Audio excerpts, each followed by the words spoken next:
Voilà, j'ai rendu encore plus beau notre formulaire avec Bootstrap. Là, je vous montre le code. Ici, qu'est-ce que j'ai fait? Voilà. J'ai ajouté d'abord, là, j'ai ajouté un div en haut.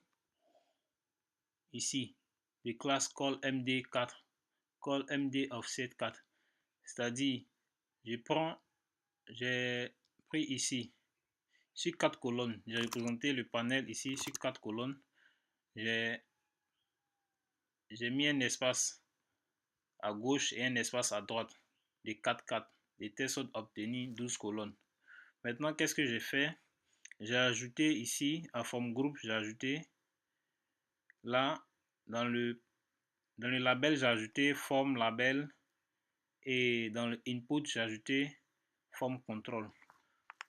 Maintenant, poursuivons avec le template driven form. Qu'est-ce que nous faisons maintenant? Ajoutons à chaque input la directive ngModel. Ainsi, à chaque input, j'ajoute ngModel. Maintenant, je viens dans mon form. Je vais déclarer une variable de type, je vais appeler cette variable d'abord myForm de type ngForm. Maintenant, au clic du bouton Submit, j'ai ajouté un bouton Submit. Au clic du bouton Submit, qu'est-ce que je fais?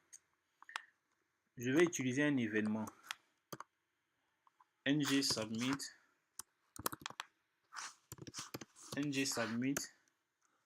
qui est un événement ici et qui va recevoir une fonction que je vais appeler onSubmit.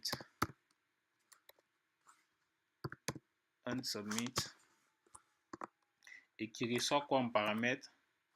Qui reçoit cette variable, la variable myForm.value, c'est-à-dire la valeur de cette variable myForm.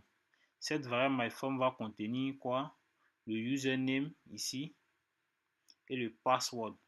C'est-à-dire ngModel va prendre en compte le username, name égale à username comme une variable et ici name égale à password comme une variable. Donc value va contenir le username et le password.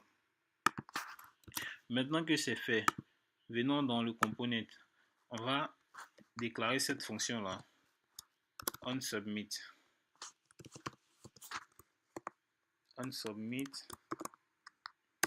Et onSubmit, on a dit onSubmit envoyé comme paramètre myForm. Ok, myForm. Maintenant, affichons dans la console la valeur de myForm. Ok, c'est console n. Ok. Et soit ici myForm. Affichons myForm. Console.log. Oh, qu'est-ce que je fais? Console myForm.